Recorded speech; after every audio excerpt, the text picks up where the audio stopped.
আসসালামু আলাইকুম সবাইকে। এইচএসসি 25 আজকে আমরা বোটানি টপ 100 এমসিকিউ সলভ করব ইনশাল্লাহ। ক্লাসটা আসলে তোমাদের জন্য যেরকম ইম্পর্টেন্ট, একই সাথে আমার নেওয়া one of the most greatest একটা ক্লাস হতে যাচ্ছে ইনশাল্লাহ। এবং এইখান থেকে ইনশাল্লাহ আমরা সর্বোচ্চ কমন দিব। এবং তুমি যদি এই ক্লাসের পিডিএফ চাও, পিডিএফও তুমি সুন্দর মতো ডিসক্রিপশন বক্স থেকে ডাউনলোড করতে পারো। সবচেয়ে ভালো হয় তুমি যেই কোশ্চেনগুলো সলভ করতেছি সেই কোশ্চেনগুলোরই পোল ডিসক্রিপশন বক্সে দিয়ে আছে, তুমি যাই টেলিগ্রামে জাস্ট পোলগুলো সলভ করে আসো এবং ক্লাসটা করো। কারণ ক্লাসে আমি শুধু 100টা কোশ্চেন সলভ করাইতেছি না, এই 100টা কোশ্চেনের নারী নক্ষত্র আমি তোমাকে বলতেছি এবং সাথে সাথে তোমাকে এরিয়া অ্যানালাইসিস করে দিব যে কোন জায়গা থেকে বোর্ডের এমসিকিউ গুলা আসে। সো চলো আসলে আমরা শুরু করি। আমাদের ফার্স্ট যেই এমসিকিউটা বলছে কোষের প্রোটিন ফ্যাক্টরি কোনটা। তো এরকম কোশ্চেন দেখবা যে সবই প্রায় সময় এখানে আসে, ঠিক আছে? প্রায় সময় এরকম কোশ্চেন করে। তো এখানে একটা গুরুত্বপূর্ণ কথা আমি তোমাকে বলি, বলতে কি প্রোটিন ফ্যাক্টরি। তো আমরা জানি প্রোটিন ফ্যাক্টরি বলা হয় হচ্ছে রাইবোজোমকে। রাইবোজোমকে কি বলা হয়? প্রোটিন ফ্যাক্টরি বলা হয়, প্রোটিন ফ্যাক্টরি। তাহলে খালি এইটুক পড়লেই, এইটুক সলভ করার জন্যই তো আসলে আমি তোমাকে ক্লাসটা নিচ্ছি না, আমাদের আরো কিছু সুন্দরভাবে সলভ করতে হবে। যেরকম গোলগি বস্তু, এই গোলগি বস্তুকে বলা হয় হচ্ছে কার্বোহাইড্রেট ফ্যাক্টরি। খুবই গুরুত্বপূর্ণ, কি বলা হয়? কার্বোহাইড্রেট ফ্যাক্টরি, ঠিক আছে? মনে থাকবে। এবং লাইসোসোম, লাইসোজোম বা লাইসোসোম, আমরা সবাই জানি যে লাইসোসোম হচ্ছে আমাদের অটোফ্যাগিতে ভূমিকা রাখে, তাই না? অটোফ্যাগি। এবং অটোফ্যাগি বলতে কি বোঝায়? অটোফ্যাগির বাংলা কথা হচ্ছে স্বগ্রাস। কি গ্রাস? স্বগ্রাস। অর্থাৎ যখন যখন একটা অঙ্গাণুকে লাইসোসোম ধ্বংস করে, যখন কি করে? যখন একটা অঙ্গাণুকে, যখন একটা অঙ্গাণুকে লাইসোসোম ধ্বংস করে বা খেয়ে ফেলে, তখন সেটাকে বলা হয় অটোফ্যাগি বা স্বগ্রাস। আর আরেকটা লাইসোসোমের আরেকটা ভূমিকা হচ্ছে অটোলাইসিস। অটোলাইসিস। এই প্রত্যেকটা তথ্য খুবই খুবই ইম্পর্টেন্ট, ঠিক আছে?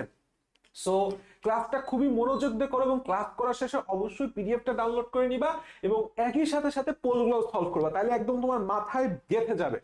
দেখো লাইসোমের আরেকটা কাজ হচ্ছে অটোলাইসিস। অটোলাইসিস মানে হচ্ছে যখন টোটাল সেলটা লাইসিস করে যায়। তাহলে তোমাকে যদি প্রশ্ন বলা হয় যে স্বগ্রাস বা অঙ্গাণু যখন ধ্বংস করে, তখন সেটাকে কি বলবো? অটোফ্যাগি। আর যখন টোটাল কোষটাকে সে খেয়ে ফেলবে, সেটাকে বলা হয় অটোলাইসিস। এই দুই কারণে লাইসোসোমকে বলা হয় হচ্ছে আত্মঘাতী থলিকা। কি বলা হয়? আত্মঘাতী থলিকা বা সুইসাইডিয়াল স্কোয়াড। Suicidal squad. আর একটা হচ্ছে মাইটোকন্ড্রিয়া। আমরা সবাই জানি মাইটোকন্ড্রিয়া অ্যাকচুয়ালি এটিপি প্রোডাকশনের সাথে জড়িত, যার কারণে মাইটোকন্ড্রিয়াকে বলা হয় হচ্ছে পাওয়ার হাউস। মাইটোকন্ড্রিয়াকে কি বলা হয়? পাওয়ার হাউস বলা হয়।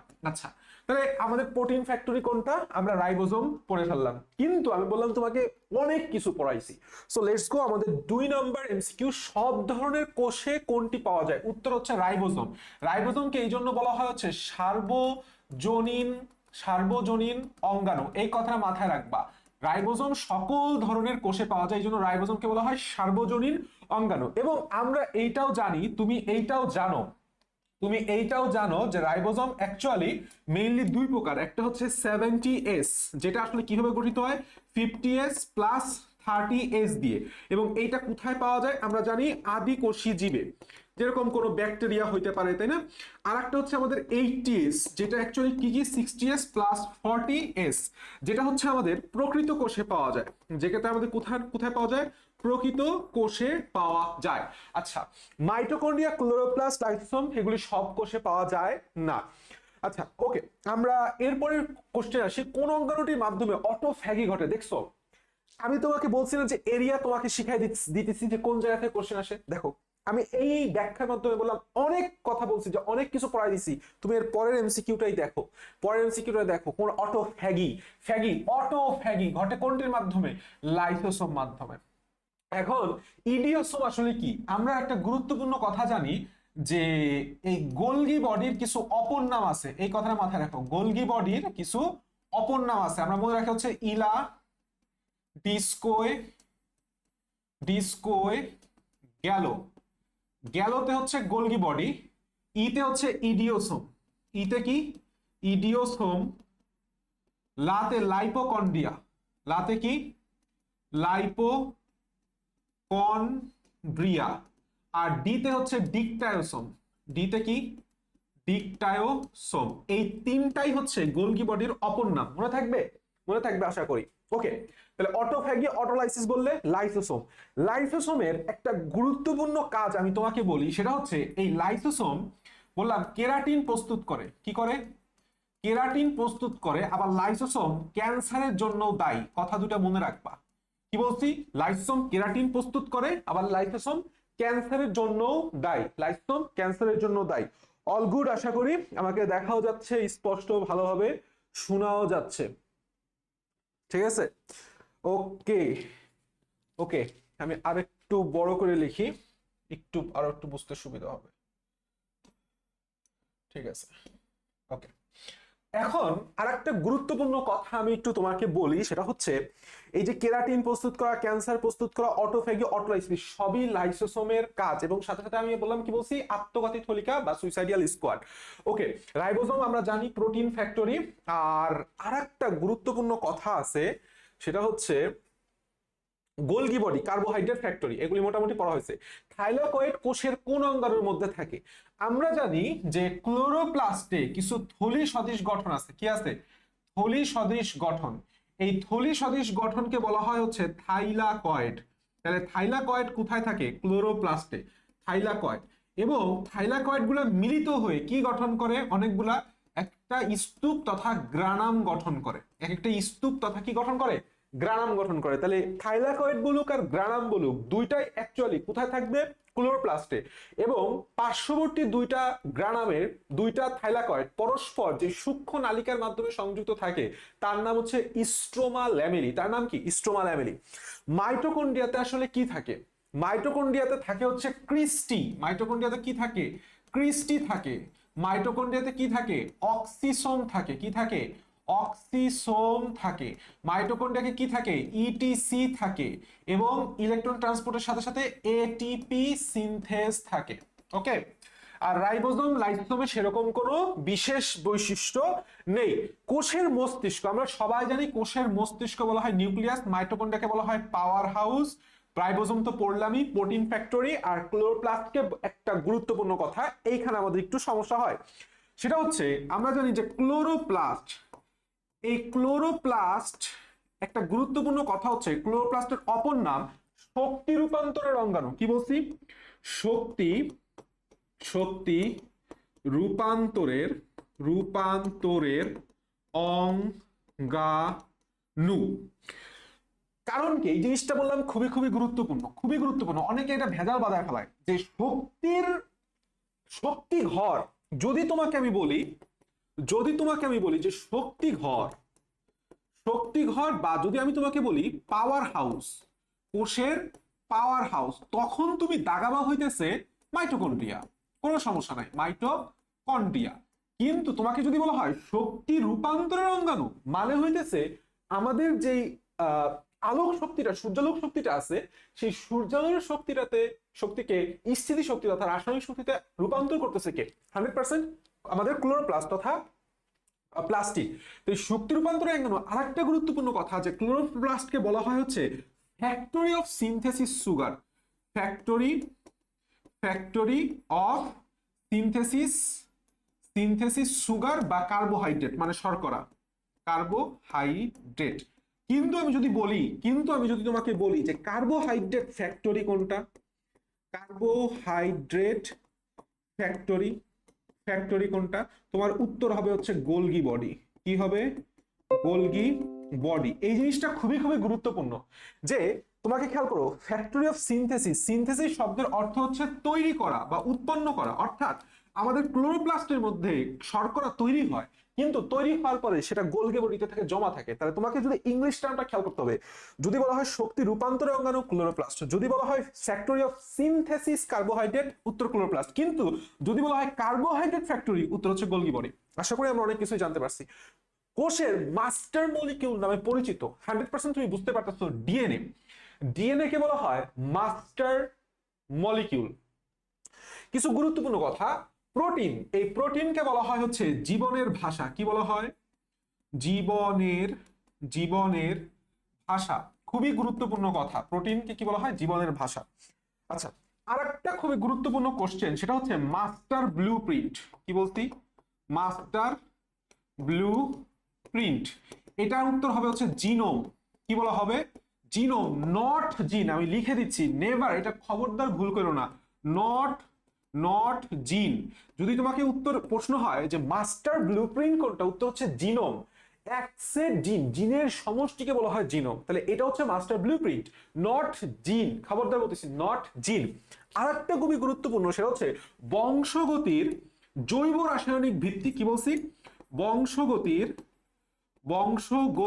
জৈব রাসায়নিক, জৈব রাসায়নিক, অথবা যেটাকে আমরা একটু ইংলিশ করলে হয় হচ্ছে বায়োকেমিক্যাল, বায়োকেমিক্যাল বংশগতির রাসায়নিক ভিত্তি। যদি এই কথাটা থাকে, তুমি দিবা হইতেছে জেনেটিক কোড। কি দিবা?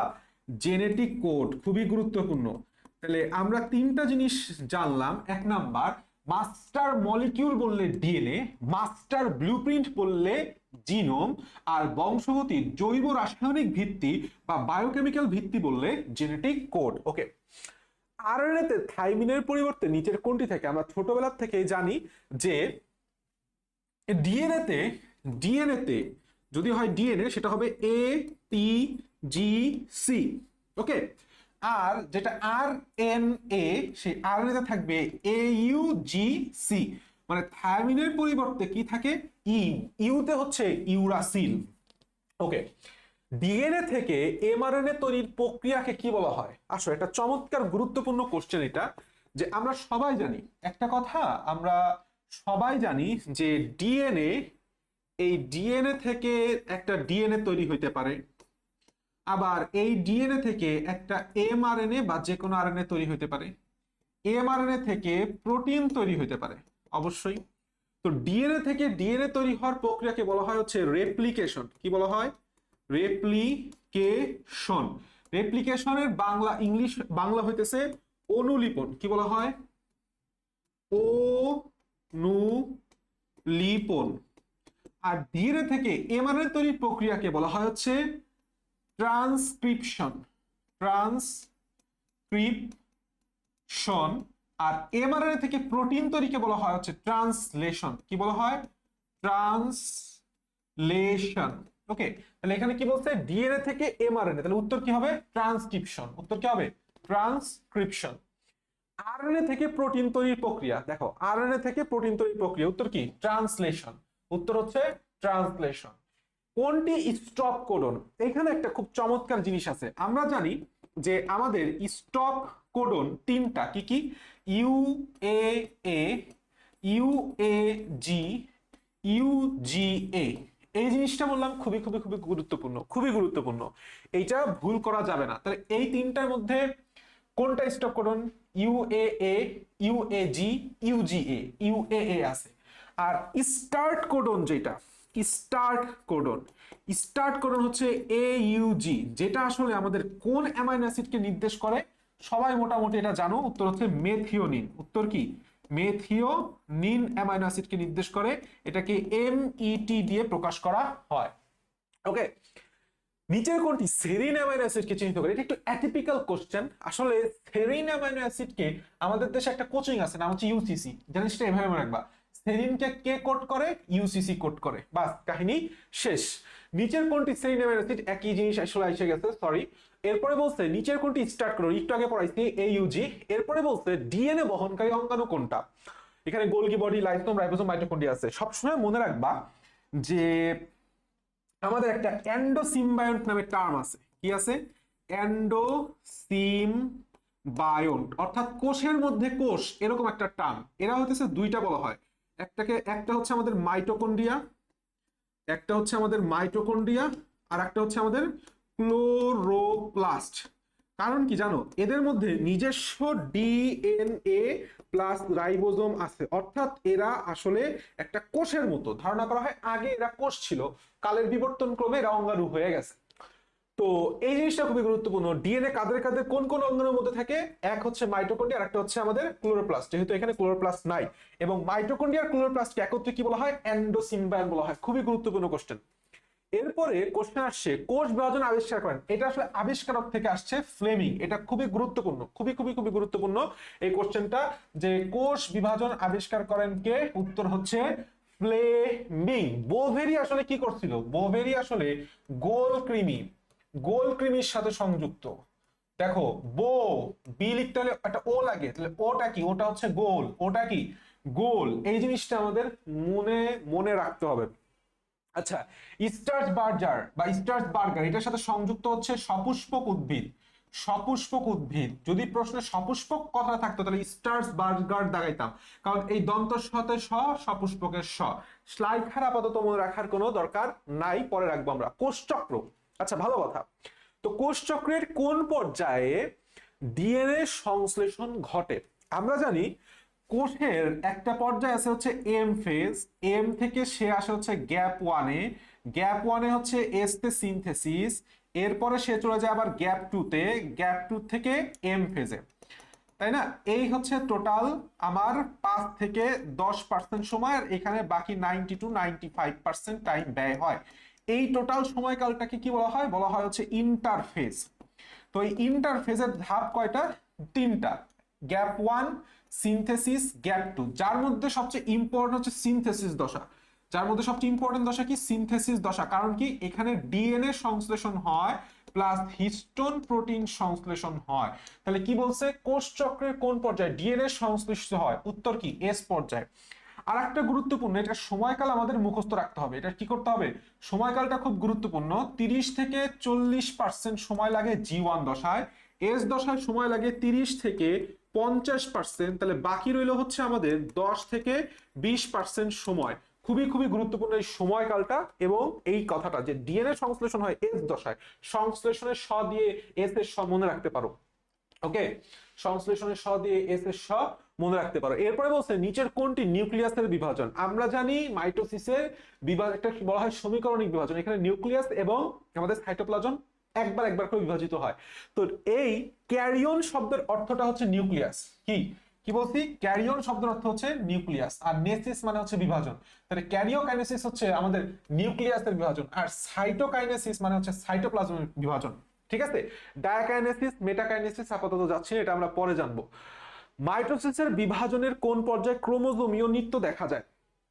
এটা একটা গুরুত্বপূর্ণ কোশ্চেন। দেখো আমি কিছু পয়েন্ট লিখি। পয়েন্ট নাম্বার 1, সেটা হচ্ছে আমাদের যে প্রোফেজ দশা, প্রোফেজ দশার সবচেয়ে গুরুত্বপূর্ণ ধাপ হচ্ছে সেন্ট্রোমিয়ার ব্যতীত লম্বালম্বি ভাবে বিভক্ত হয়ে যাওয়া।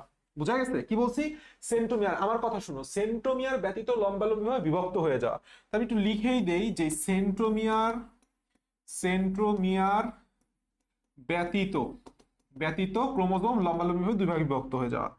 2 নম্বর কথা হচ্ছে প্রো মেটাফেজ দশা। কি বলছি? প্রো মেটাফেজ দশা। প্রো মেটাফেজ দশায় দুইটা কথা খুব সিগনিফিকেন্ট। 1 নাম্বার সেটা হচ্ছে 2 মেরুব্যাপী স্পিন্ডল ফাইবার তৈরি হয়। 2 মেরুব্যাপী কি হয়? স্পিন্ডল ফাইবার তৈরি হয়। এবং 2 নম্বর কথা হচ্ছে এই ক্রোমোজোমীয় নৃত্য দেখা যায়। ক্রোমোজোমীয় নৃত্য দেখা যায়, কথাটা খুবই গুরুত্বপূর্ণ। তাহলে ক্রোমোজোমীয় নৃত্য দেখা যায় কোন ধাপে? প্রো মেটাফেজ ধাপে। আর একটা গুরুত্বপূর্ণ কথা সেটা হচ্ছে আমাদের মেটাফেজ যেই দশাটা, আমাদের কি দশা? মেটাফেজ দশা। এই মেটাফেজ, মেটা মানে হচ্ছে মধ্য পর্যায়, তাহলে মাঝামাঝি। মতে মেটা, মতে মধ্য পর্যায়, মতে হচ্ছে সবচেয়ে মোটা এবং খাটো হয়, এবং ক্রোমোজোম গুলা মাঝামাঝি তলে বিন্যস্ত থাকে। মাঝামাঝি তলকে একটু ভালো ভদ্র ভাষায় বলবো আমি বিষুবীয় তল। কি তল? বিষুবীয় তল। তাহলে কোন ধাপে, মাইটোসিসের কোন ধাপে ক্রোমোজোম গুলো বিষুবীয় ধাপে, বিষুবীয় অঞ্চলে বিন্যস্ত থাকে? উত্তর হচ্ছে মেটাফেজ। আর একটা গুরুত্বপূর্ণ কথা হচ্ছে আমাদের অ্যানাফেজ। অ্যানাফেজ মানে হচ্ছে গতি পর্যায়। অ্যানাফেজ দশার সবচেয়ে সিগনিফিকেন্ট ধাপ হচ্ছে এরা দেখতে ক্রোমোজোম গুলো VLJ-I আকৃতির মতো ধারণ করে। আমরা সবাই জানি ভি কে বলা হয় মেটাসেন্ট্রিক, সাবমেটাসেন্ট্রিক, অ্যাক্রোসেন্ট্রিক, টেলোসেন্ট্রিক, মধ্য, উপমধ্য, উপপ্রান্ত, প্রান্ত কেন্দ্রিক। আশা করি মনে থাকবে। ওকে, বলতে ক্রোমোজোম খাটো মোটা হওয়াকে কি বলা হয়? এই জিনিসটা খুবই গুরুত্বপূর্ণ। দেখো একটা ক্রোমোজোম যত মোটা এবং খাটো হবে সে তত বেশি কি হবে? ঘন হবে। মানে ঘন হওয়া মানে কি? কন্ডেনসেশন হওয়া। আচ্ছা, মাইটোসিসের কোন পর্যায়ে ক্রোমোজোম গুলোর কোষের বিষুবীয় তলে? কেবল বললাম বিষুবীয় তল মানে হচ্ছে মাঝামাঝি তল বা মধ্যতল, মাঝামাঝি তল বা মধ্যতল, মতে মধ্য মতে মেটাফেজ। তাহলে কি হবে উত্তর? সি। নিচের কোন পর্যায়ে কোষ প্লেট তৈরি হয়? তো কোষ প্লেট তৈরি হয়ে গেলে দুইটা কোষ তো আলাদা হয়ে গেল, তাহলে কোষ প্লেটে অনেকে ভুল করে টেলোফেজ দিয়ে দিবা, খবরদার। উত্তর হচ্ছে সাইটোকাইনেসিস। উত্তর হচ্ছে সাইটোকাইনেসিস। সাইটোপ্লাজমের বিভাজন যখন হবে তখনই আসলে কোষ প্লেট তৈরি হবে। কোষ প্লেট তো নিউক্লিয়াসের সাথে সংশ্লিষ্ট না। আরে ভাই, প্রোফেজ, অ্যানাফেজ, টেলোফেজ সবাই তো ক্যারিওকাইনেসিসের সাথে সংশ্লিষ্ট। এখানে তো কোষ প্লেট কথা বলা হয়েছে, কোষ প্লেট সাইটোপ্লাজমের সাথে সংশ্লিষ্ট, তাহলে সেটা হবে সাইটোকাইনেসিস। খবরদার টেলোফেজ কথা বলা যাবে না। টেলোফেজ হচ্ছে প্রোফেজের উল্টা। টেলোফেজ কি বলছি? প্রোফেজের উল্টা। মিওসিস প্রক্রিয়ায় কি বলছে? মিওসিস প্রক্রিয়ায় প্রথম ও দ্বিতীয় বিভক্তির কি বলবো? মাইটোসিস বলে নাই, বলছে হচ্ছে মিওসিস। তাহলে মিওসিস প্রক্রিয়ায় নিউক্লিয়াসের প্রথম এবং দ্বিতীয় বিভক্তির মধ্যবর্তী সময়কালকে কি বলা হয়? খুবই গুরুত্বপূর্ণ। এটাকে বলা হয় ইন্টারফেজ, ইন্টারকাইনেসিস। দুইটা বিভক্তি কাইনেসিসের মাঝামাঝি, ইন্টার, তাহলে ইন্টারকাইনেসিস। এই জিনিসটা খুবই খুবই খুবই গুরুত্বপূর্ণ, মনে থাকবে। ইন্টারকাইনেসিস। ক্যারিওকাইনেসিস মানে হচ্ছে নিউক্লিয়াসের বিভাজন, সাইটোকাইনেসিস মানে সাইটোপ্লাজমের বিভাজন, মেটাকাইনেসিস মানে হচ্ছে, এখানে গুরুত্বপূর্ণ কথা, মেটাফেজে যেই বিষুবীয় তলে অবস্থান করার ঘটনা, এটা হচ্ছে মেটাকাইনেসিস। আর ইন্টারকাইনেসিস হচ্ছে এই মিওসিসের 1 আর মিওসিস 2 এর মধ্যবর্তী সময়কাল। আশা করি ক্লিয়ার। কোন উপধাপে ক্রসিং ওভার ঘটে? এই জিনিসটা খুবই গুরুত্বপূর্ণ। দেখো, আমরা ফার্স্ট অফ অল জানি যে আমাদের যে উপধাপগুলো আছে সেটা হচ্ছে আমরা এইভাবে পড়ি যে লেজ পাকায়ে, লেজ কি করে? পাকায়ে দিগবাজি দেয়, দিগবাজি দেয়। অর্থাৎ লেপটোটিন, এরপরে জাইগোটিন, এরপরে প্যাকাইটিন, এরপর ডিপ্লোটিন, এরপর ডায়াকাইনেসিস। তো এই প্যাকাইটিনের দুইটা ঘটনা খুবই গুরুত্বপূর্ণ। এক নাম্বার সেটা হচ্ছে এখানে কায়াজমা তৈরি হয়। কি তৈরি হয়? কায়াজমা তৈরি হয়। 2 নাম্বার এখানে ক্রসিং ওভার ঘটে। কি ঘটে? ক্রসিং ওভার ঘটে। ক্রসিং ওভার মানে তো আমরা সবাই বুঝি অংশের বিনিময়। আর একটা গুরুত্বপূর্ণ কথা সেটা হচ্ছে টেট্রাড দশা। কি দশা? টেট্রাড দশা দেখা যায়। তাহলে কায়াজমা, ক্রসিং ওভার, টেট্রাড দশা কোথায়? প্যাকাইটিন। প্যাকাইটিন সবচেয়ে গুরুত্বপূর্ণ ধাপ, সবচাইতে কি হবে? গুরুত্বপূর্ণ ধাপ। আর একটা খুবই গুরুত্বপূর্ণ কথা সেটা হচ্ছে যতে আমরা জানি জাইগোটিন, তাই না? যতে কি? জাইগোটিন। তো জাইগোটিন দশার যতে মনে রাখবা জোর বাঁধে, ক্রোমোজোম গুলা সমসমস্ত বা হোমোলোগাস ক্রোমোজোম গুলা কি হয়? জোর বাঁধে। তো এই জোর বাঁধাটাকে বলা হয় হচ্ছে সিন্যাপসিস। কি বলা হয়? জোর বাঁধার প্রক্রিয়া, বাঁধার প্রক্রিয়া, এই প্রক্রিয়াকে বলা হয় হচ্ছে সিন্যাপসিস। মনে থাকবে, সিন্যাপসিস, কাছে আসার গল্প, সিন্যাপসিস।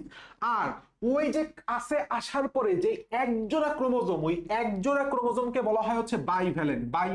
বাইভ্যালেন্ট মনে থাকবে। ভ্যালেন্সি বুঝো নাই? ভ্যালেন্সি একসাথে জোর। আর লেপটোটিনের গুরুত্বপূর্ণ কথা হইতেছে এখানে বহু ক্রোমোমিয়ার দেখা যায়। কি দেখা যায়? বহু ক্রোমোমিয়ার সাথে আর একটা গুরুত্বপূর্ণ কথা হচ্ছে এখানে বুকেট দশা দেখা যায়। বাস। আর একটা খুবই গুরুত্বপূর্ণ কথা, পোলারাইজড বিন্যাস দেখা যায়। ওই যে আমি তোমাকে পড়াইছিলাম পোলারাইজড, যে কি হলো? বুকে পোলাকে নেয়, তাই না? মিয়া মিয়া মিয়া ভাই, মানে মিয়া ভাই দ্য সামথিং, যেই নানি দাদিরা কি করে? পোলাকে বুকে নেয়, যে পোলাকে বুকে নেয়, পোলারাইজ বিন্যাস, বুকে বিন্যাস। ডিপ্লোটিনের ডায়াকাইনেসিস, ডিপ্লোটিনে আসলে প্রান্তিকীকরণ ঘটে, ডায়াকাইনেসিসে সেরকম কোনো ঘটনা নাই, প্রান্তিকীকরণ। বাস এইটুক জিনিস যদি তুমি জানো, ইচ এন্ড এভরিথিং এমসিকিউ তুমি সলভ করতে পারবা। কোন উপধাপে তাহলে ক্রসিং ওভার ঘটে? 100% প্যাকাইটিন। এরপর কি বলছে? হোমোলোগাস ক্রোমোজোমের জোর বাঁধার প্রক্রিয়াকে বলা হয়, একটু আগে পড়াইছি, জোর বাঁধার, জোর বাঁধার প্রক্রিয়া। জোর বাঁধার প্রক্রিয়াকে কি বলবো? সিন্যাপসিস বলবো। কি বলবো? সিন্যাপসিস বলবো। তাহলে উত্তর কি হবে? উত্তর হবে সিন্যাপসিস। বাইভ্যালেন্ট হচ্ছে ক্রোমোজোম জোর বা ক্রোমোজোম জোড়া। ক্রোমোজোম জোড়া যদি কথাটা বলতো যে এই যে হোমোলোগাস ক্রোমোজোম এর জোরকে কি বলে, তখন বাইভ্যালেন্ট বলতাম। কিন্তু বলতে জোর বাঁধার প্রক্রিয়া। প্রশ্নটা তোমার বুঝতে হবে। আচ্ছা, স্পোরোফাইটিক উদ্ভিদের কোথায় মিওসিস ঘটে? একটা খুবই গুরুত্বপূর্ণ কোশ্চেন, এখানে একটু বোঝার বিষয় আছে, আমি তোমাদের বুঝাই দিচ্ছি। ঘটনা হচ্ছে স্পোরোফাইটিক, স্পোরোফাই স্পোরোফাইটিক। তো এই স্পোরোফাইটিক মানে হচ্ছে সবসময় মনে রাখবা টু এন্ড। তাহলে স্পোরোফাইটিকের যেই জনন মাতৃকোষ, যেই কি বলছি, জনন মাতৃকোষ, তাহলে মাতৃকোষটাও কি হবে? মাতৃকোষটাও টু এন হবে। তো এই জনন মাতৃকোষ থেকে সে না আমাদের গ্যামেট তৈরি হয় বা জনন কোষ তৈরি হয়, আমরা সবাই জানি। তাহলে গ্যামেট সবসময় হ্যাপ্লয়েড হয়। তাহলে তুমি বলো টু এন থেকে এনে আসছে, তার মানে ঘটনাটা কি? এইখানে মিওসিস হয়েছে। তাহলে মিওসিস স্পোরোফাইটিক উদ্ভিদে কোথায় হয়? জনন মাতৃকোষে হয়। কোথায় হয়? জনন মাতৃকোষে। বাস, কাহিনী শেষ। কোন ধাপে জীবের বৈচিত্র্য সৃষ্টির সূচনা ঘটে? বৈচিত্র্য সৃষ্টি মানেই হইতেছে আমাদের ক্রসিং ওভার, তাই না? প্রাকৃতিক উপায় ক্রসিং ওভার। আর ক্রসিং ওভার ঘটে আমরা সবাই জানি প্যাকাইটিন উপপর্যায়। ওকে, এরপরে বলছে ক্রোমোজোমের সংখ্যা মাতৃকোষের অর্ধেক হয় কোন ধাপে? আমরা সবাই জানি মিওসিস কোষ বিভাজনকে বলা হয় হ্রাসমূলক বিভাজন। কারণ কি? কারণ আমরা জানি মিওসিস, যদি আমি লিখি মিওসিস, এই মিওসিসে আমাদের যে ক্রোমোজোম, আমাদের ক্রোমোজোম একবার বিভাজিত হয়, আর নিউক্লিয়াস, নিউক্লিয়াস দুইবার বিভাজিত হয়। এটা খুবই গুরুত্বপূর্ণ কোশ্চেন। তো এই যে যার কারণে সৃষ্ট অপত্য কোষে ক্রোমোজোম সংখ্যা মাতৃকোষের অর্ধেক হ্রাস পায়। এখন অর্ধেক হ্রাস পায় কোন ধাপে? মনে রাখতে হবে অর্ধেক হয়, অর্ধেক, অর্ধেক হয় হচ্ছে প্রোফেজ একের, সরি প্রোফেজ এক বলতেছি, মিওসিস একের, মিওসিস, মিওসিস এক এর অ্যানাফেজ একে, মিওসিস একের অ্যানাফেজ একে। তাহলে এখানে কি দিয়ে আছে? অ্যানাফেজ এক দিয়ে আছে। হ্যাঁ, রাইট আনসার, অ্যানাফেজ একে। মিওসিস তো এক আর দুই, মিওসিস দুই হচ্ছে একদম মাইটোসিসের মতো, হ্রাস ঘটে মিওসিস এক, এই জন্য মিওসিস এককে হ্রাসমূলক বিভাজন বলা হয়। এবং মিওসিস একের আরো স্পেসিফিকলি এই অ্যানাফেজটাকে বলা হয় হচ্ছে আমাদের হ্রাসমূলক, কারণ এইখানে দুই দিকে অর্ধেক অর্ধেক ক্রোমোজোম চলে যায়। ওকে, নিচের কোনটি একটি ডিএনএ ভাইরাস? আমরা অণুজীবে চলে আসছি। আমরা ডিএনএ ভাইরাসের অনেক উদাহরণ জানি, তাই না? যেরকম তার মধ্যে একটা গুরুত্বপূর্ণ উদাহরণ হচ্ছে হেপাটাইটিস বি। হেপাটাইটিস কি? Hepatitis B. একমাত্র হেপাটাইটিস ভাইরাস, এই জিনিসটা আমাদের মুখস্থ রাখতে হবে। একমাত্র সকল হেপাটাইটিস ভাইরাসই আরএনএ ভাইরাস এক্সেপ্ট বি। বিটা হচ্ছে হেপা ডিএনএ ভাইরাস। বি এর অপর নাম হচ্ছে হেপা ডিএনএ ভাইরাস। কারণ কি? সে একটা ডিএনএ বহন করে। চিকুনগুনিয়া বলো, ডেঙ্গু বলো, টিএমভি বলো, সবাই আসলে আরএনএ ভাইরাস। আর একটা গুরুত্বপূর্ণ কথা সেটা হচ্ছে এই যে ডিএনএ ভাইরাসগুলা, এই ডিএনএ ভাইরাসগুলা কারা কারা? ডিএনএ ভাইরাস কারা কারা আছে আমরা একটু পড়ে ফেলাই, একবারে পড়ে ফেলাই যে ডিএনএ ভাইরাস কারা কারা আছে। সেটা হচ্ছে টিপুর ভাই টিটু, কি বলছি? টিপুর ভাই টিটু। ভ্যারিওলা হতে, কি হতে? ভ্যারিওলা হতে ভ্যাকসিনিয়ায়, ভ্যাকসিনিয়ায় এলো। তো এই যে টিপুর ভাই মানে টিআইভি, টিটু, আর ভ্যারিওলা ভ্যাকসিনিয়া, হারপিস, হারপিস, আর এলোতে হচ্ছে অ্যাডিনো, এরা সবাই বললাম ডিএনএ ভাইরাস। এরা সবাই কি? DNA virus. ওকে, কোন ভাইরাস এক সূত্রক ডিএনএ পাওয়া যায়? আমরা জানি এক সূত্রক ডিএনএ কলিফাস, M13 কলিফাস এর মধ্যে পাওয়া যায়। ঠিক আছে, রিও ভাইরাস এবং ধানের যে বামন রোগ, এখানে দ্বিসূত্রক আরএনএ পাওয়া যায়। কি পাওয়া যায়? দ্বিসূত্রক আরএনএ পাওয়া যায়। ভ্যাকসিনিয়া, টিএমভি হচ্ছে এক সূত্রক আরএনএ, ভ্যাকসিনিয়াতে দ্বিসূত্রক ডিএনএ পাওয়া যায়। আচ্ছা, ব্যাকটেরিওফাজ কি জিনিস? আমরা জানি ফাজ শব্দ তো খায়, ব্যাকটেরিয়া মানে ব্যাকটেরিয়া, তাহলে ব্যাকটেরিয়াকে তো আর ব্যাকটেরিয়া খাবে না, কে খাবে? ভাইরাস খাবে। আমরা সবাই জানি ব্যাকটেরিওফাজ, যেরকম T2 ব্যাকটেরিওফাজ একটা ভাইরাস। ওকে, এবং টি টু ব্যাকটেরিওফাজ একটা ডিএনএ ভাইরাস। কোনটি ভাইরাস জনিত রোগ? আমরা সবাই ভাইরাসের মধ্যে একটা রোগ, দেখো মজার বিষয় পড়াই, এখানে তোমার মুখস্থ রাখা লাগতেছে না, তুমি জাস্ট মুখস্থ না করে উত্তর দিয়ে আসতে পারো। তুমি এইটুক কমন সেন্স কাজে লাগাও যে তুমি ভাইরাস যখন পড়ছো তখন ভাইরাসের শেষে কিছু রোগের নাম ছিল, যেরকম একটা রোগ হচ্ছে পেপেয়া রিং স্পট ভাইরাস, পড়ছো না? PRSV। কি পড়ছো? PRSV, পেপেয়া ring spot virus. এটা 100% ভাইরাস জনিত রোগ। কলেরা, ব্লাইট, ম্যালেরিয়া তো পরজীবী জনিত রোগ, এটা হচ্ছে প্যারাসাইট। এটা কি? প্যারাসাইট, পরজীবী গঠিত। আর ধানের ব্লাইট, এই দুইটাই হচ্ছে ব্যাকটেরিয়া জনিত রোগ, তাই না? ব্যাকটেরিয়া পড়ার শেষে তুমি পড়ছো না ধানের ব্লাইট রোগ, তারপরে কলেরা, জীবাণু, এটা পড়ছো না? তাহলে এটা কি 100% এটা ব্যাকটেরিয়ার মধ্যেই থাকবে, এই জন্যই তো ব্যাকটেরিয়া শেষে দিছে। ভাইরাসের বৈশিষ্ট্য খুবই চমৎকার একটা কোষ। ভাইরাস অকোষীয়, ভাইরাসে কোনো বিপাকীয় এনজাইম নাই, ভাইরাসের ডিএনএ আরএনএ একসাথে থাকে না, আইদার ডিএনএ থাকে অথবা আরএনএ থাকে। তাহলে বুঝতে পারছো উত্তর হচ্ছে 3, এবং দেখলেই বোঝা যায় বাধ্যতামূলক পরজীবী। আচ্ছা, কমা আকৃতির ব্যাকটেরিয়া কোনটি? উত্তর হচ্ছে ভিব্রিও কলেরি। তো কলেরা যেই ব্যাকটেরিয়াটা আছে, কলেরা রোগের জন্য যেই ব্যাকটেরিয়াটা দায়ী সেটাই হচ্ছে ভিব্রিও কলেরি। কলেরি, এরাই হচ্ছে কমা আকৃতির ব্যাকটেরিয়া। একটা গুরুত্বপূর্ণ কথা সেটা হচ্ছে স্পাইরিলাম ব্যাকটেরিয়া, এটা হচ্ছে সর্পিল আকার, যদিও সর্পিল আকার, আপাতত এইটুকু মনে রাখলে হবে। এইটা আমি তোমাকে পড়ানোর সময় ক্লাসেও দাগাই দিয়েছিলাম, অনুজীবেও বলে দিয়েছিলাম। আচ্ছা, ব্যাকটেরিয়ার কোষ প্রাচীরের মূল উপাদান কোনটা? উত্তর হচ্ছে পেপটিডোগ্লাইকান, একটা জটিল কার্বোহাইড্রেট, খুবই গুরুত্বপূর্ণ, পেপটিডোগ্লাইকান। কাইটিন থাকে হচ্ছে ছত্রাকে, ছত্রাকের কোষ প্রাচীরের প্রধান উপাদান। আর ব্যাকটেরিয়ার কোষ প্রাচীর, এটা বললাম 3 স্টার কোশ্চেন, ব্যাকটেরিয়ার কোষ প্রাচীরের প্রধান উপাদান হচ্ছে পেপটিডোগ্লাইকান। ওকে, এরপরে আসলে বলতে ম্যালেরিয়া জীবাণুর মধ্যে চলে আসছি আমরা। ম্যালেরিয়া জীবাণুর কোন দশা মানুষের দেহে প্রবেশ করে? এই কোশ্চেনটা বললাম আসলে স্টার দিলে আসলে কম হয়ে যাবে, যত ইনফিনিট স্টার বলা যায় সেটা হচ্ছে স্পোরোজয়েড দশা। কি দশা? স্পোরোজয়েড দশা। দশাটা দেখতে মাকু আকৃতির, দশাটা দেখতে কি? মাকু আকৃতির। স্পোরোজয়েড দশাটা মানুষকে সর্বপ্রথম আক্রমণ করে এবং সেটা আমাদের লিভারে যায়, ঠিক আছে? লিভারে যায়, ক্রিপ্টোজয়েটে পরিণত হয়, এবং তারপরে সে সাইজয়েন্ট হয়, ট্রফোজয়েট হয়, অনেক কিছুই। ট্রফোজয়েট যদিও পরে রক্তে আসে, যাই হোক আমরা এটুকে পড়লেই আমাদের এনাফ। নিচের কোনটি ইমার্জিং ভাইরাস? ইমার্জিং ভাইরাসের উত্তর হচ্ছে এইচআইভি। শুধু এইচআইভি না, এইচ দিয়ে আরেকটা আছে, হারপিস। কি বলছি? হারপিস। আচ্ছা, আই দিয়ে আছে ইনফ্লুয়েঞ্জা। আই দিয়ে কি? ইনফ্লুয়েঞ্জা। আচ্ছা, আরেকটা আছে সেটা হচ্ছে করোনা। তাহলে কি? এইচআইভি, হারপিস, ইনফ্লুয়েঞ্জা আর করোনা, এটা হচ্ছে ইমার্জিং ভাইরাস। ওকে, ম্যালেরিয়া জীবাণুর যে দশা প্রথম যকৃত কোষকে আক্রমণ করে? Sporozoite. Sporozoite, sporozoite. Okay, malaria জীবাণুর বহু নিউক্লিয়াস, বহু নিউক্লিয়াস যেখানেই থাকবে সেটাই হচ্ছে সাইজন্ট হয়ে যাবে। সাইজন্ট মানেই বহু নিউক্লিয়াস ভাই, তাহলে তুমি এটা ছাড়া আসলে দাগাওয়াটা কি?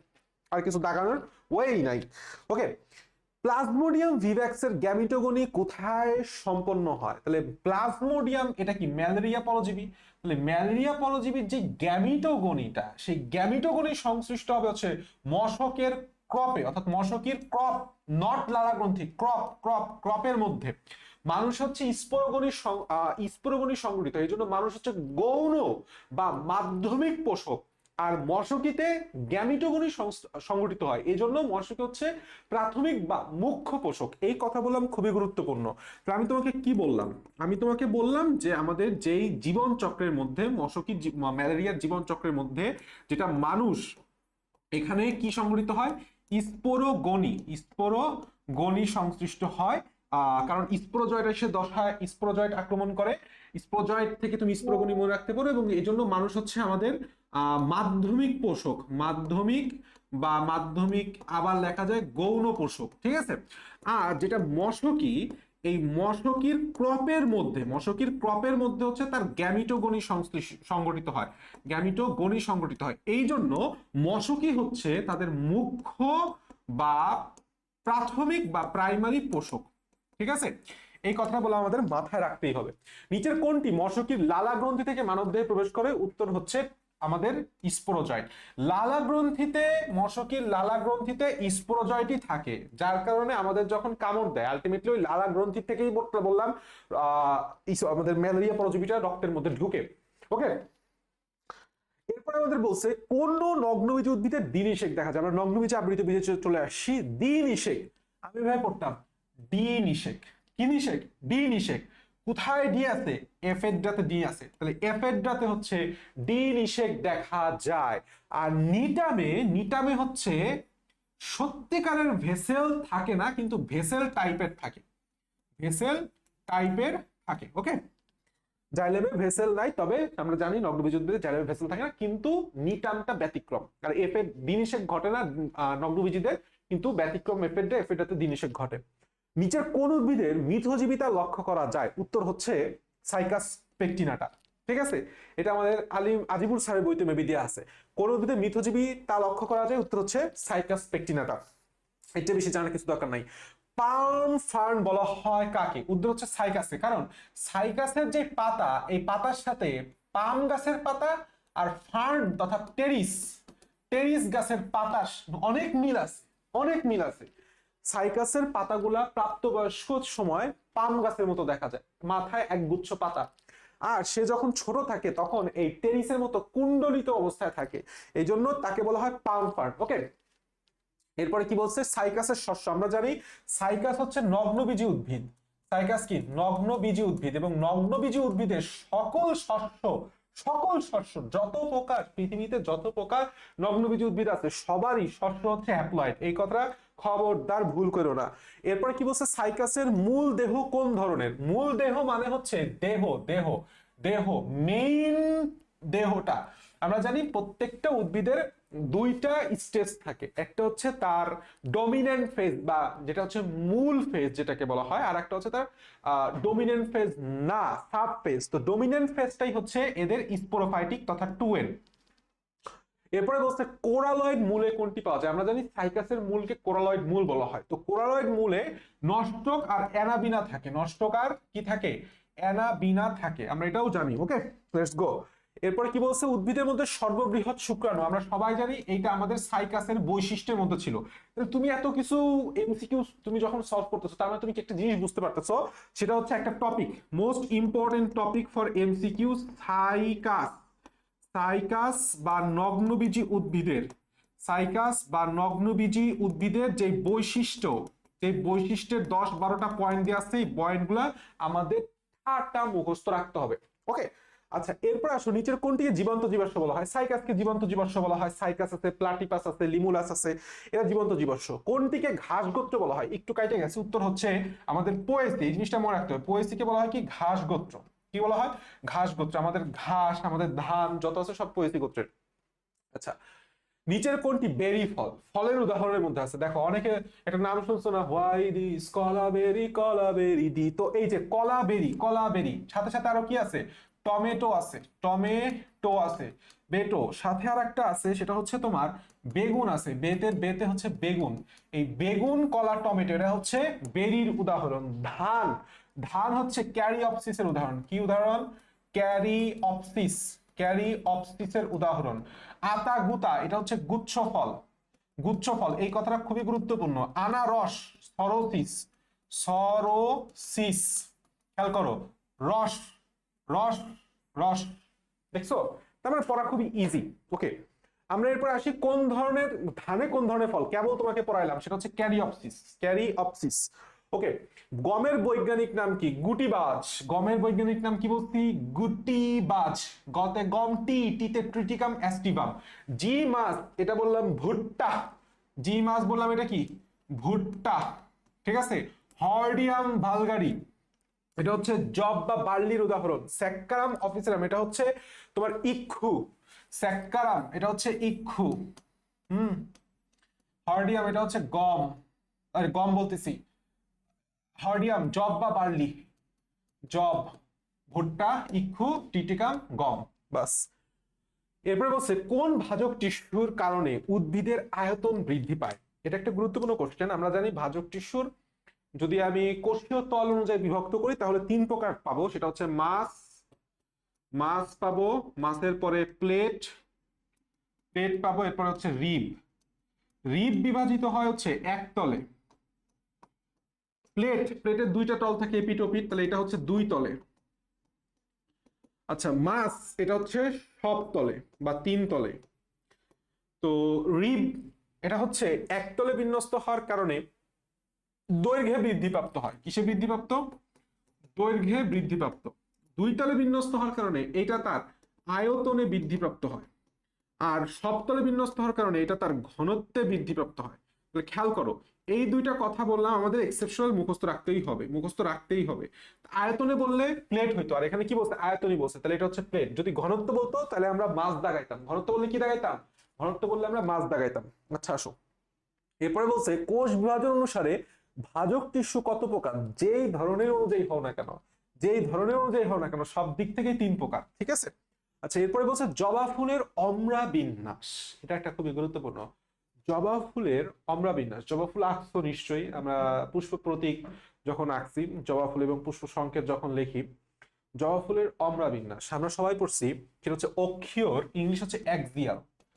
হ্যাঁ, তো আমরা পড়তাম হচ্ছে এইভাবে, একটা ঢের, সরি, একটা ঢের জবাব।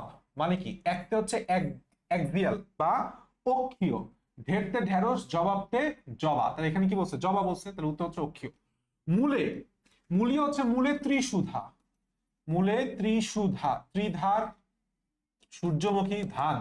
শীর্ষ মানে হচ্ছে এপিকাল, এপিকাল। ধনিয়ার শীর্ষ লাল। ঠিক আছে? ধনিয়ার শীর্ষ কি?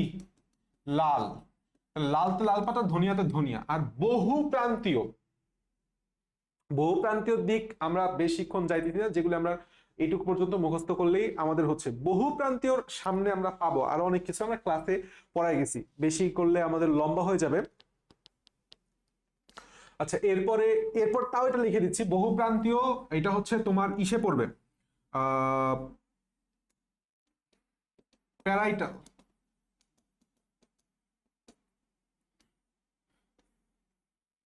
তো প্যারাইটালের যে উদাহরণ সেটা হচ্ছে পচা লাশের কবর।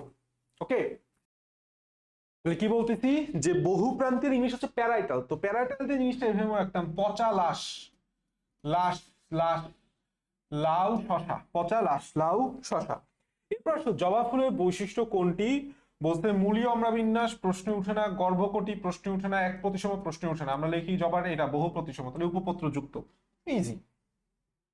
এরপরে বলছে মূলের ত্বক, সহজ কথা, মূলের ত্বককে বলা হয় এপিব্লেমা, আর কাণ্ডের ত্বককে বলা হয় হচ্ছে আমাদের এপিডার্মিস। ওকে, এপিডার্মিসের নিচে হাইপোডার্মিস থাকে। হাইপোডার্মিস হচ্ছে তোমার অধোত্বক বলা হয়। হাইপোডার্মিস কি বলা হয়? অধোত্বক। আর একটা কথা আছে এন্ডোডার্মিস। ঠিক আছে, আর একটা কথা আছে হচ্ছে এন্ডোডার্মিস। এন্ডোডার্মিস, এন্ডোডার্মিসের বাংলা হচ্ছে অন্তত্বক। অন্তত্বক।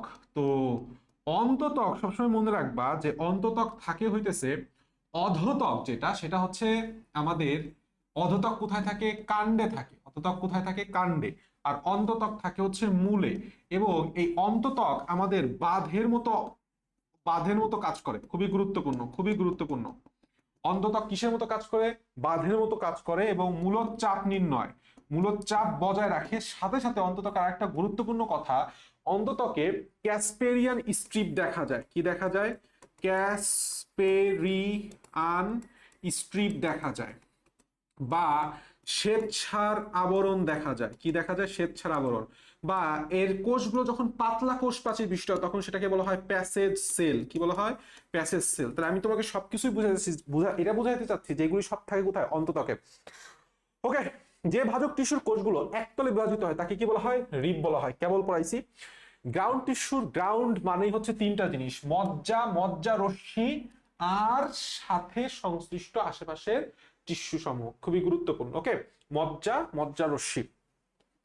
এরপর বলছে কোনটি হাইডাথোড। হাইডাথোড মানে হাইড্রো মানে হচ্ছে পানি, তাহলে পানি পত্রন্ধ্র কোথায় থাকবে? পাতায় থাকবে, সহজ কথা। এরপরে বলছে পাতার গ্রাউন্ড টিস্যুকে কি বলে? আমরা সবাই জানি মেসোফিল বলা হয়। আচ্ছা, নিচের কোনটি জাইলেম ও ফ্লোয়েম উভয় টিস্যুতে বিদ্যমান? আমরা সবাই জানি ফাইবার, ফ্লোয়েম ফাইবারও আছে, জাইলেম ফাইবারও আছে। ওকে, এরপরে বলছে লেপ্টোসেন্ট্রিক ভাস্কুলার বান্ডেলের উদাহরণ কোনটি? লেপ্টোসেন্ট্রিক, ভালো কথা। তো লেপ্টোসেন্ট্রিক যেটা, এই লেপ্টোসেন্ট্রিক, লেপ্টো মানে আসলে কি? ফ্লোএম কেন্দ্রিক। কি কেন্দ্রিক? ফ্লোএম কেন্দ্রিক। তো এর উদাহরণ আমি পড়াই দিছিলাম তোমাদের ক্লাসে, সেটা হচ্ছে ওয়ান শট ক্লাসে আমি তোমাদের পড়াই দিছিলাম, ফ্রি, এটা ফ্রি করাই আছে, দেখে নিও। সেটা হচ্ছে ইউ আর এ লেডি, কি বলছিলাম? ইউ আর এ লেডি, লেতে হচ্ছে ছিল আমাদের এই লেপ্টোসেন্ট্রিক, আর এই ইউতে ছিল ইউকা, ইউকা, ডিতে ছিল হচ্ছে ড্রাসিনা, ড্রাসিনা। দেখো তো এখানে ড্রাসিনা আছে কিনা? ইয়েস, ড্রাসিনা আছে, দ্যাটস দ্য থিং। আচ্ছা, এরপরে বলছে কুমড়া উদ্ভিদের ভাস্কুলার বান্ডল, আমি একটা জিনিস পড়াইছিলাম, সেটা হচ্ছে দীপা কুশলা, দীপা কুশলা, দ্বিপার্শ্বীয়, কুতে কুমড়া শশা লাউ, কুমড়া শশা লাউ, দ্বিপার্শ্বীয় আছে, দ্বিপার্শ্বীয়, দ্বিপার্শ্বীয়, এই যে দ্বিপার্শ্বীয় মানে সমদ্বিপার্শ্বীয়। ওকে, আর জাইলেম কেন্দ্রিক ভাস্কুলার বান্ডেল, একটা চমৎকার কোশ্চেন দিছে, সেটা হচ্ছে জাইলেম কেন্দ্রিক, জাইলেম কেন্দ্রিক, জাইলেম কেন্দ্রিক মানে হচ্ছে কি? হ্যাড্রোসেন্ট্রিক, তাই না? হ্যাড্রোসেন্ট্রিক। তো জাইলেম কেন্দ্রিক হচ্ছে, এভাবে পড়াইছিলাম, ছেলেটা হ্যান্ডসাম, ছেলেটা হ্যান্ডসাম, তাই না? হ্যান্ডসাম তো হচ্ছে হ্যাড্রোসেন্ট্রিক। আর সেতে ছিল হচ্ছে সেলা জিনেলা, সেলা জিনেলা উদ্ভিদের নাম। লেতে হচ্ছে লাইকোপোডিয়াম, লাইকোপোডিয়াম। আর টাতে হচ্ছে টেরিস, টাতে কি? টেরিস। টেরিসকে ইংলিশে লেখার সময় আগে একটা পি লাগানো হয়, পি টেরিস। ওকে, তো দেখো তো এখানে টেরিস আছে নাকি? ইয়েস, টেরিডোফাইটাই মানে হচ্ছে টেরিস, টেরিডোফাইটা বর্গের টেরিস। আচ্ছা, হ্যাড্রোসেন্ট্রিক ভাস্কুলার বান্ডল কোথায় পাওয়া যায়? কেবল তোমাকে পড়াইলাম, টেরিস। ওকে, আর এরপরে কি বলছে? বদ্ধ সমদ্বিপার্শ্বীয়, এইটা যদি একটু এক্সেপশনাল, মনে রাখবা, ব ভ, ব ভ, তাহলে ভুট্টা মুখস্থ করাই দিলাম, বইতে কোথায় আছে জানার দরকার নেই, তুমি এটা মুখস্থ করো। উদ্ভিদের অত্যাবশ্যকীয় পুষ্টি উপাদানের মধ্যে কোনটি মাইক্রোমৌল বলা হয়েছে? তাহলে আমরা সবাই জানি ম্যাক্রোমৌল কারা। ম্যাক্রোমৌল আমরা কিভাবে পড়ি? M G K, can, chops, CHOPS, magnesium, calcium, potassium, calcium, nitrogen, carbon, hydrogen, oxygen, phosphorus, sulphur. 1 2 3 4 5 6 7 8 9। তাহলে আমরা সবাই জানি ম্যাক্রোমৌল হচ্ছে 9টা, এই 9টার উদাহরণ হচ্ছে এরা। তাহলে নাইট্রোজেনের মধ্যে আছে, ফসফরাস আছে, পটাশিয়াম আছে, কি নাই? বোরন নাই। তাহলে বোরন হচ্ছে মাইক্রোমৌল। বোরন কি? মাইক্রোমৌল। আচ্ছা, কোন মৌল উদ্ভিদ মাটি থেকে শোষণ করে? খেয়াল করো, আমাদের যে CHO মানে কার্বন, হাইড্রোজেন, অক্সিজেন, এরা হচ্ছে বায়ু থেকে গৃহীত হয়, বাকি সবই মাটি। তাহলে CHO, তাহলে নাইট্রোজেন হচ্ছে মাটি থেকে শোষণ করবে। আচ্ছা, কোন আয়ন সবচেয়ে দ্রুত গতিতে শোষিত হয়? এইটা one of the most important topic, সেটা হচ্ছে সবচেয়ে দ্রুত গতি। দ্রুত গতিতে শোষিত হচ্ছে দুইটা আয়ন, একটা হচ্ছে পটাশিয়াম নাইট্রেট, তাই না? NO3 minus potassium plus. আর সবচেয়ে মন্থর গতিতে শোষিত হয় কি? ক্যালসিয়াম সালফেট, মানে ক্যালসিয়াম 2 প্লাস, সালফেট 2 মাইনাস। এখানে কি আছে? সবচেয়ে দ্রুত গতি আছে, তাহলে পটাশিয়াম হবে। ওকে, কোন উপাদানটি উদ্ভিদ ক্যাটায়ন হিসেবে শোষণ করে? তুমি বুঝতেই পারতেছো, পটাশিয়াম ক্যাটায়ন হিসেবে শোষিত করে। বায়োলজিক্যাল কয়েন কাকে বলা হয়? এটিপি কে বায়োলজিক্যাল কয়েন বলা হয়, আমরা সবাই ছোটবেলা থেকে পড়ে আসতেছি। পাতায় ক্লোরোফিল অণু সৃষ্টির জন্য, এটা খুবই গুরুত্বপূর্ণ, পাতায় ক্লোরোফিল অণু সৃষ্টির জন্য ম্যাগনেসিয়াম প্রয়োজন হয়। আচ্ছা, আর সোডিয়াম প্রয়োজন হয় হচ্ছে C4 উদ্ভিদের জন্য, ঠিক আছে? C4 উদ্ভিদের জন্য খুবই গুরুত্বপূর্ণ হচ্ছে সোডিয়াম।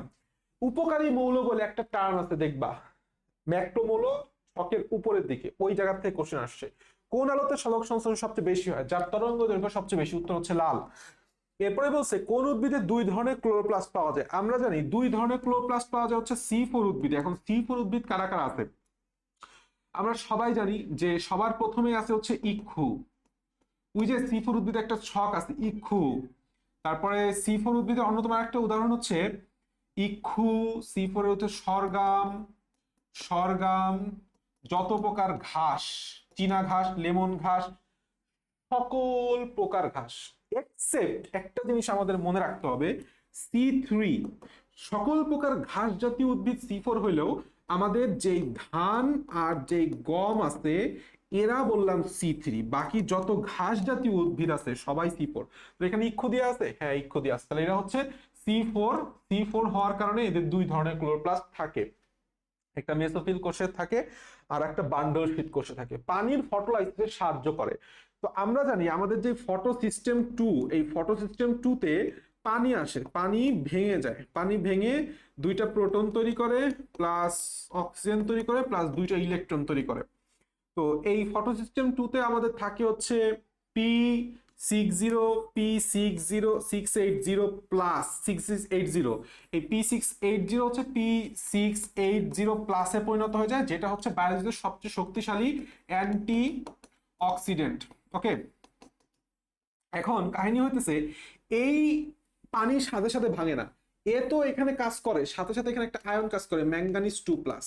সো এইটা খুবই গুরুত্বপূর্ণ যে পানির ফটোলাইসিসের সাথে কোন আয়নটা জড়িত, উত্তর হচ্ছে ম্যাঙ্গানিজ। এরপরে বলছে কোনটি C4 উদ্ভিদ, ধান গম ইক্ষু আম। ইক্ষু C4 উদ্ভিদ।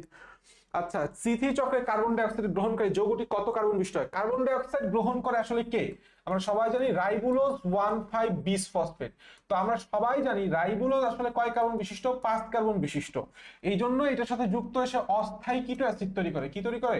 অস্থায়ী কিটো অ্যাসিড তৈরি করে। এখন আমরা সবাই জানি কিটো অ্যাসিড হচ্ছে 6 কার্বন বিশিষ্ট, পরবর্তীতে কিটো অ্যাসিড ভেঙে 3 ফসফোগ্লিসারিক অ্যাসিড তৈরি করে 2 অণু। এইটা হচ্ছে আমাদের স্থায়ী, এটা হচ্ছে আমাদের স্থায়ী, যেটা 3 কার্বন বিশিষ্ট। তাহলে তোমাকে যদি আমি বলি যে C3 চক্রে প্রথম স্থায়ী যৌগ কয় কার্বন বিশিষ্ট, উত্তর কি দিবা? 3 কার্বন বিশিষ্ট 3 ফসফোগ্লিসারিক অ্যাসিড। এরপরে সেই কোশ্চেনটা আসছে কেলভিন চক্রে প্রথম স্থায়ী যৌগটি কত কার্বন বিশিষ্ট, উত্তর হচ্ছে 3। গ্লাইকোলাইসিস প্রক্রিয়ায় এখনো গ্লুকোজ পোড়ালে কত অণু এটিপি খরচ হয়? তোমাকে সহজভাবে বুঝতে হবে গ্লাইকোলাইসিসে কত অণু এটিপি খরচ হয়, উত্তর হচ্ছে 2। গ্লাইকোলাইসিসে যা আছে সবই 2। নিট উৎপাদন 2 এটিপি, খরচও 2 এটিপি, ঠিক আছে, এটা খুব কমন জিনিস, এবং এটা শক্তি উৎপাদনও 20 কিলো ক্যালোরি, অর্থাৎ সবই 2 এর সাথে সংশ্লিষ্ট। আর একটা গুরুত্বপূর্ণ কথা, গ্লাইকোলাইসিসে তোমার সবাত ও অবাত উভয় প্রকার শ্বসনের প্রথম ধাপ হচ্ছে আমাদের গ্লাইকোলাইসিস, এবং গ্লাইকোলাইসিসের অপর নাম হচ্ছে EMP পাথওয়ে। এটা একটা খুবই গুরুত্বপূর্ণ কোশ্চেন। এবং গ্লাইকোলাইসিসের আরেকটা নাম হচ্ছে সাইটোপ্লাজমিক শ্বসন। কি? সাইটোপ্লাজমিক রেসপিরেশন বা সাইটোপ্লাজমিক শ্বসন। কারণ কি? এটা সাইটোপ্লাজমে ঘটে। আর ক্রেবস চক্র হচ্ছে মাইটোকন্ড্রিয়াতে ঘটে। ক্রেবস চক্র কোথায় ঘটে? মাইটোকন্ড্রিয়াতে ঘটে। এই জিনিসটা খুবই গুরুত্বপূর্ণ। আচ্ছা, এরপর আসি গ্লাইকোলাইসিস প্রক্রিয়া সম্পূর্ণ করতে কতটি এনজাইম কাজ করে? 10টি এনজাইম। কয়টা এনজাইম? 10টা enzyme. Very very very much important. অবাধ শ্বসনে গ্লুকোজ ভেঙে কি তৈরি করে? আমরা জানি অবাধ শ্বসনে যদি গ্লুকোজ দেই, গ্লুকোজ ভেঙে আমার ethanol plus carbon die oxide তৈরি করে। কার্বন ডাই অক্সাইড আর ইথাইল অ্যালকোহল। ওকে, নিচের কোনটিতে অবাধ শ্বসন ঘটে? যেখানে ব্যাকটেরিয়া আছে সেখানে অবাধ শ্বসন। অবাধ মানে হচ্ছে ব্যাকটেরিয়া মানে আদিকোষী, তাহলে ইকোলি একটা ব্যাকটেরিয়া। অবাধ শ্বসনে গ্লুকোজের শ্বসনিক হার কত? 1, আমরা সবাই জানি। হাইব্রিডের ক্ষেত্রে মিলন হয় কোথায়? আরে 100% সতে হাইব্রিড সতে সাইটোপ্লাজমের মিলন। হাইব্রিডের মিলনের বেলা একটা খুবই গুরুত্বপূর্ণ। এরপর একটা কথা আছে প্রোটোপ্লাস্টের মিলন, সেটা একটা প্রকার হাইব্রিড। তো প্রোটোপ্লাস্টের মিলনের মাধ্যমে যে হাইব্রিডটা তৈরি করা হয়েছে তার একটা উদাহরণ হচ্ছে পমেটো। ঠিক আছে, টমেটো আর পটাটোর মধ্যে সাইটোপ্লাজমের মিলন ঘটাইছে, তখন যে যৌগটা হয়েছে পমেটো, এটাও একটা প্রোটোপ্লাস্টের মিলন তথা হাইব্রিডের উদাহরণ। ফার্মেন্টেশন প্রক্রিয়ায় নিম্নের কোন এনজাইমটি সবচেয়ে বেশি সক্রিয়শীল হয়? আমরা সবাই জানি ফার্মেন্টেশন বা গাজনে সবচেয়ে বেশি যে এনজাইমটা লাগে সেটা হচ্ছে জাইমেজ এনজাইম। এটা পাওয়া যায় হচ্ছে ইস্ট থেকে। ঠিক আছে, ইস্ট থেকে জাইমেজ এনজাইম পাওয়া যায়। টিস্যু কালচার উদ্দেশ্যে মাতৃ উদ্ভিদ থেকে পৃথকীকৃত অংশের নাম হচ্ছে এক্সপ্ল্যান্ট। এই কথাটা খুবই গুরুত্বপূর্ণ, কতে আসে, এমসিকিউতে আসে। এরপরে বলছে নিম্নের কোন পদ্ধতিতে রোগমুক্ত উদ্ভিদ, খেয়াল করো, বলছে রোগমুক্ত। রোগমুক্ত হচ্ছে মেরিস্টেম কালচার, পরাগধানী আর পরাগরেণু, এটা হচ্ছে হ্যাপ্লয়েড তৈরি করা যায়, হ্যাপ্লয়েড উদ্ভিদ তৈরি করা যায়। ঠিক আছে, আর ভ্রূণ কালচার করার মাধ্যমে কি হয়? বিলুপ্ত প্রায় উদ্ভিদটা সংরক্ষণ করা যায় ভ্রূণ কালচার করার মাধ্যমে। আচ্ছা, কোনটি প্রাচীনতম জীব প্রযুক্তি? আমি দাগাই দিছিলাম, দই তৈরি প্লাস অ্যালকোহল তৈরি। দই তৈরি প্লাস কি তৈরি? অ্যালকোহল বা মদ তৈরি হচ্ছে প্রাচীনতম প্রযুক্তি। আচ্ছা, এরপরে বলছে নিচের কোনটি আবাদ মাধ্যমকে জমাট বাঁধতে সাহায্য করে? আমরা জানি আবাদ মাধ্যম এর মধ্যে জমাট বাঁধতে হয়, জমাট বাঁধতে এগার এগার ঢালা লাগে। আচ্ছা, সুপার রাইস থেকে কোনটা ভিটামিন এ নির্ণয় বের করে আনা হয়েছে? জিএমও এর পূর্ণরূপ কি? Genetically modified organism. Okay, DNA খণ্ডকে জোড়া লাগানো লাগাবে কে? লাইগেস। লাগাবে কে? লাইগেস। আর রিকম্বিনেন্ট ডিএনএ প্রযুক্তি নিজের কোন এনজাইমটি ব্যাপকভাবে ব্যবহৃত হয়? উত্তর হচ্ছে ইকোলি ব্যাকটেরিয়া। আমরা সবাই জানি বায়োলজিক্যাল নাইফ, নাইফ কি করে? কাটে। কে কাটবে? রেস্ট্রিকশন এনজাইম কাটবে। ইকো আর আই একটা, ইকো আর আই একটা রেস্ট্রিকশন এনজাইম। বাম এইচ আই একটা রেস্ট্রিকশন এনজাইম। হিন্ড, হিন্ড 3 একটা রেস্ট্রিকশন এনজাইম। এই উদাহরণগুলো লাগবে, খালি খালি লেখি নাই। আচ্ছা, এরপরে বলতে একটি জিনকে দ্রুত কপি, দ্রুত বহু কপি, এটা বললে PCR, polymerase chain reaction, polymerase chain reaction. Bivalent তৈরি হয় মিওসিসের কোন উপপর্যায়ে? বাইভ্যালেন্ট মানেই হচ্ছে জোড়া সৃষ্টি, যতে জোড়া যতে জাইগোটিন। এরপরে বলছে কোষ বিভাজনের কোন ধাপে ক্রোমোজোমগুলো ভিএল যে আকৃতির ধারণ করে? অ্যানাফেজ, আমরা সবাই জানি। লাস্ট, কোষের শক্তি উৎপাদনের অঙ্গাণু আমরা সবাই জানি মাইটোকন্ড্রিয়া। দেখো, এই যে কয়টা এমসিকিউ সলভ করাইছি ব্যাখ্যা সহ, ফার্স্ট অফ অল মনোযোগ সহকারে ক্লাস করো, সেকেন্ড অফ অল পিডিএফটা ডাউনলোড করো, প্র্যাকটিস করো। তৃতীয় থার্ড সেটা হচ্ছে পোলগুলা সলভ করো। পরীক্ষার আগের রাত্রে ভিডিওটা একবারে আবার দেখবা। Best of luck.